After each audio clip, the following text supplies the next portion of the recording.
अथ सप्तमोऽध्याय। भगवान विष्णु की नाभि से कमल का प्रादुर्भाव, शिवेच्छा से ब्रह्मा जी का उससे प्रकट होना, कमल नाल के उद्गम का पता लगाने में असमर्थ ब्रह्मा का तप करना, श्री हरि का उन्हें दर्शन देना, विवादग्रस्त ब्रह्मा विष्णु के बीच में अग्नि स्तंभ का प्रकट होना तथा उसके ओर छोर का पता न पाकर उन दोनों का उसे प्रणाम करना। ब्रह्मा जी बोले, हे देवर्षि, जब नारायण देव जल में शयन करने लगे उस समय उनकी नाभि से भगवान शंकर की इच्छा से सहसा एक विशाल तथा उत्तम कमल प्रकट हुआ। उसमें असंख्य नालदंड थे। उसकी कांति कनेर के फूल के समान पीले रंग की थी तथा उसकी लंबाई ऊंचाई भी अनंत योजन थी। वह कमल करोड़ों सूर्य के समान प्रकाशित, सुंदर, संपूर्ण तत्वों से युक्त, अत्यंत अद्भुत, परम रमणीय, दर्शन के योग्य तथा सबसे उत्तम था। तत्पश्चात कल्याणकारी परमेश्वर सांबर सदाशिव ने पूर्ववत प्रयत्न करके मुझे अपने दाहिने अंग से उत्पन्न किया। हे मुने, उन महेश्वर ने मुझे तुरंत ही अपनी माया से मोहित करके नारायण देव की नाभि कमल में डाल दिया और लीलापूर्वक मुझे वहाँ से प्रकट किया। इस प्रकार उस कमल से पुत्र के रूप में मुझे हिरण्य गर्भ का जन्म हुआ। मेरे 4 मुख हुए और शरीर की कांति लाल हुई। मेरे मस्तक त्रिपुंड की रेखा से अंकित थे। हे तात, भगवान शिव की माया से मोहित होने के कारण मेरी ज्ञान शक्ति इतनी दुर्बल हो रही थी कि मैंने उस कमल के अतिरिक्त दूसरे किसी को अपने शरीर का जनक या पिता नहीं जाना। मैं कौन हूँ, कहाँ से आया हूँ, मेरा क्या कार्य है, मैं किसका पुत्र होकर उत्पन्न हुआ हूँ और किस ने इस समय मेरा निर्णय किया है। इस प्रकार संशय में पड़े हुए मेरे मन में यह विचार उत्पन्न हुआ, मैं किस लिए मोह में पड़ा हुआ हूँ। जिसने मुझे उत्पन्न किया है उसका पता लगाना तो बहुत सरल है। इस कमल पुष्प का जो पत्र युक्त नाल है उसका उद्गम स्थान इस जल के भीतर नीचे की ओर है। जिसने मुझे उत्पन्न किया है वह पुरुष भी वही होगा, इसमें संशय नहीं है। ऐसा निश्चय करके मैंने अपने को कमल से नीचे उतारा। हे मुने, उस कमल की एक एक नाल में गया और सैकड़ों वर्षों तक वहाँ भ्रमण करता रहा। कहीं भी उस कमल के उद्गम का उत्तम स्थान मुझे नहीं मिला। तब पुनः संशय में पड़कर मैं उस कमल पुष्प पर जाने के लिए उत्सुक हुआ और हे मुने, नाल के मार्ग से उस कमल पर चलने लगा। इस तरह बहुत ऊपर जाने पर भी मैं उस कमल के कोष को न पा सका। उस दशा में मैं और भी मोहित हो उठा।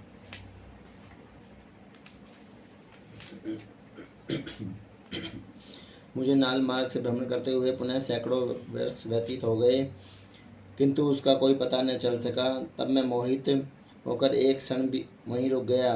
हे मुने, उस समय भगवान शिव की इच्छा से परम मंगलमयी तथा उत्तम आकाशवाणी प्रकट हुई, जो मेरे मोह का विध्वंस करने वाली थी।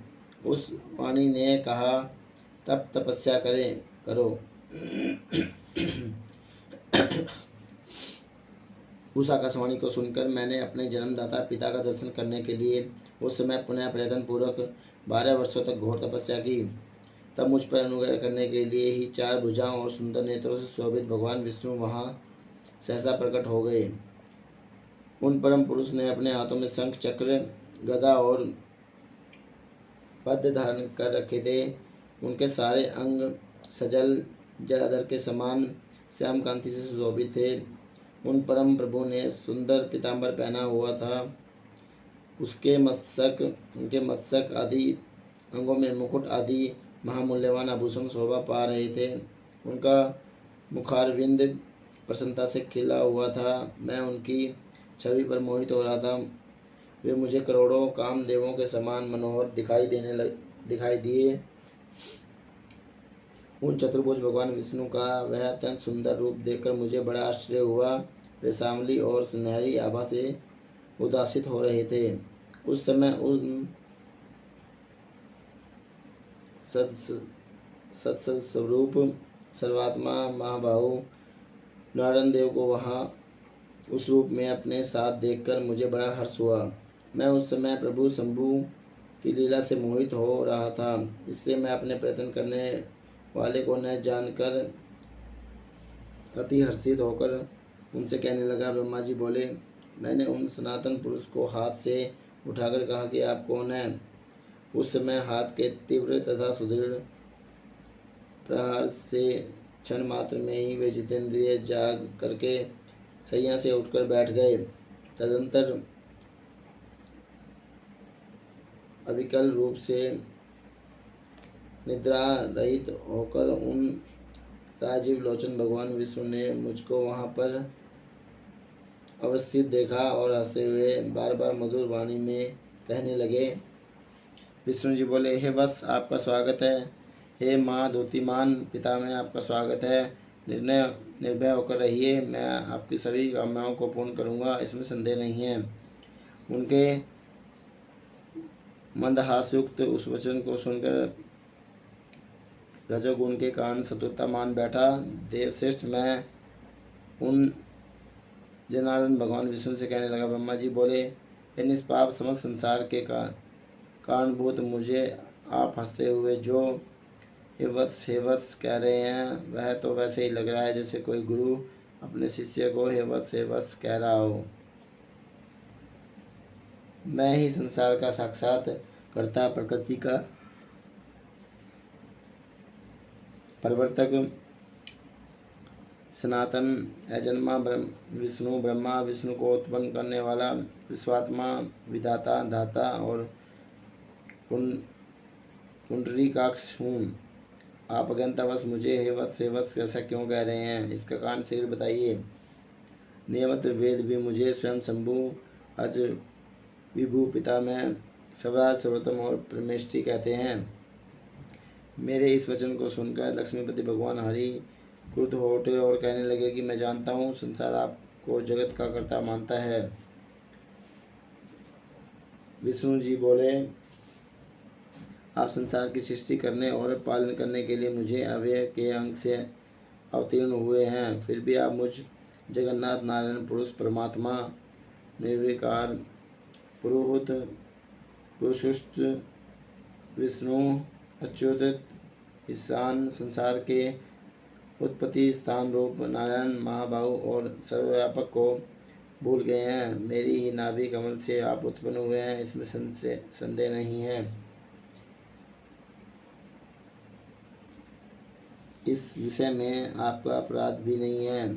आपके ऊपर तो मेरी माया है चतुर्मुख। सुनिए, यह सत्य है, मैं ही सभी देवों का ईश्वर हूँ।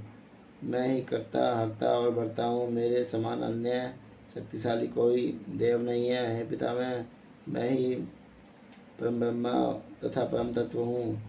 मैं ही परम ज्योति तथा वह परमात्मा विभु हूँ। इस जगत में आज जो सब चराचर दिखाई दे रहा है और सुनामी पड़ रहा है, चतुर्मुख, यह जो कुछ भी है वह मुझे व्याप्त है, ऐसा आप जान लें। मैंने ही सृष्टि के पहले जगत के 24 अव्यक्त तत्वों की रचना की है। उन्हीं तत्वों के प्राणियों के शरीर धार के अणुओं का निर्माण होता है और क्रोध, भय आदि सद्गुणों षड्गुणों की सृष्टि हुई है। मेरे प्रभाव और मेरी लीला से ही आपके अनेक अंग हैं। मैंने ही बुद्धि तत्वों की सृष्टि की है और उसमें 3 प्रकार के अहंकार उत्पन्न किए हैं। तदंतर इससे रूप, रस, गंध, शब्द, स्पर्श, इन पंचतंत्र मात्राओं, मन एवं चक्षु, जिह्वा, घ्राण, श्रोत्र तथा त्वचा, इन 5 ज्ञानेंद्रियों और वाक, पानी, पाद, वायु, उपस्थ, इन 5 कर्मेंद्रियों, क्षिति, जल, पावक, गगन और वायु, इन 5 महाभूतों तथा अन्य सभी भौतिक पदार्थों की रचना लीला से की है। हे प्रजापति, हे ब्रह्मांड, ऐसा जानकर आप मेरी शरण में आइए। मैं सभी दुखों से आपकी रक्षा करूँगा, इसमें संशय नहीं है। ब्रह्मा जी बोले। विष्णु का यह वचन सुनकर मुझे ब्रह्मा को क्रोध आ गया और माया के वशीभूत होकर मैं उनको डांटते हुए पूछने लगा कि आप कौन है और किस लिए इतना अधिक निरर्थक बोल रहे हैं। आप न ईश्वर है न परम ब्रह्मा है, आपका कोई कर्ता अवश्य है। महाप्रभु शंकर की माया से विमोहित मैं उन भगवान विष्णु के साथ भयंकर युद्ध करने लगा। उस प्रलयकारी महासमुद्र के मध्य रजोगुण के कारण परस्पर बड़ी शत्रुता से अन्याय से हमारा और विष्णु का रोमांचकारी युद्ध होने लगा। इसी बीच हम दोनों के छिड़े विवाद को शांत करने के लिए और ज्ञान प्रदान करने के लिए हम दोनों के सामने ही एक लिंग प्रकट हुआ। वह लिंग अग्नि को प्रचंड 1000 ज्वालाओं से भी अधिक ज्वाला समूहों वाला, सैकड़ों कलिंगियों के समान कांतिमान, स्याओं वृद्धि से रहित, आदि मध्य और अंत में विहीन था।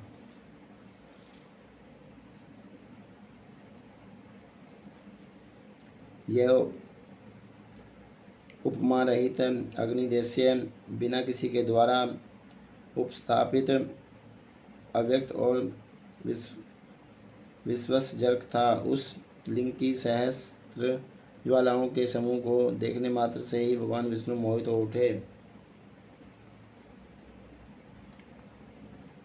शिव की माया से मोहित मुझसे वे कहने लगे कि इस समय मुझसे तुम इतनी स्पर्धा क्यों कर रहे हो?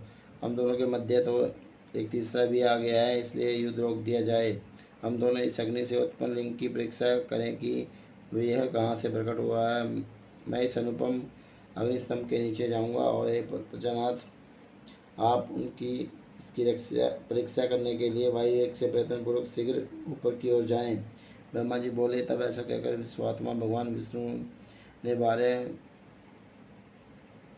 का रूप धारण किया और हे मुने, मैं भी शीघ्र हंस का रूप बना लिया।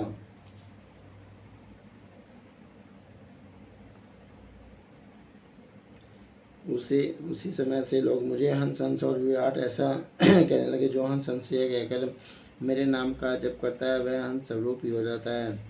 अत्यंत सफेद अग्नि के समान चारों ओर से पंखों से युक्त और मन तथा वायु के वेग वाला होकर मैं ऊपर लिंग का पता लगाते हुए चला गया।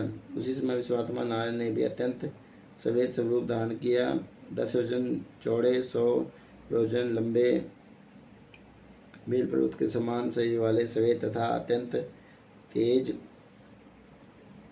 दाढ़ों से युक्त प्रलयकालीन सूर्य के समान कांतिमान, दीर्घ नासिका से सुशोभित, भयंकर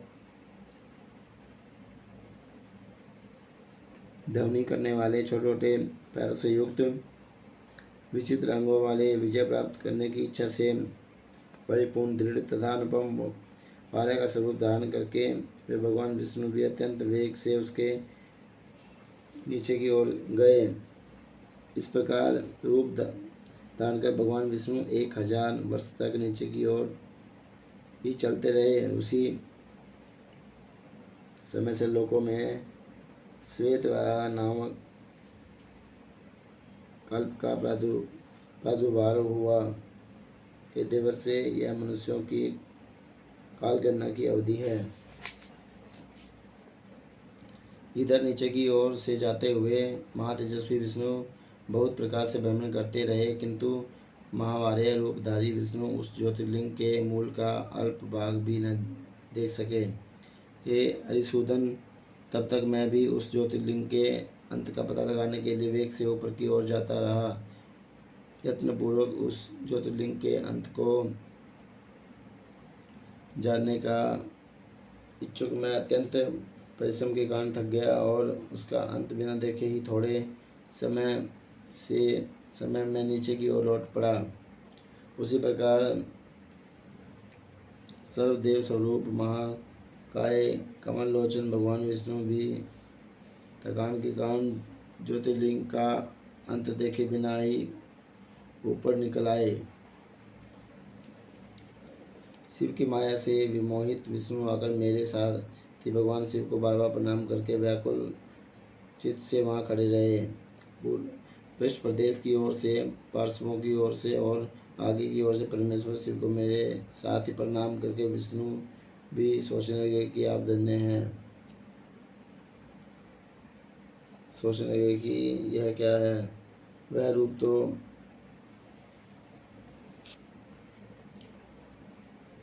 अनिर्देश्य नाम तथा कर्म से रहित, अलिंग होते हुए भी लिंगता को प्राप्त तथा ध्यान मार्ग से अगम्य था। तदंतर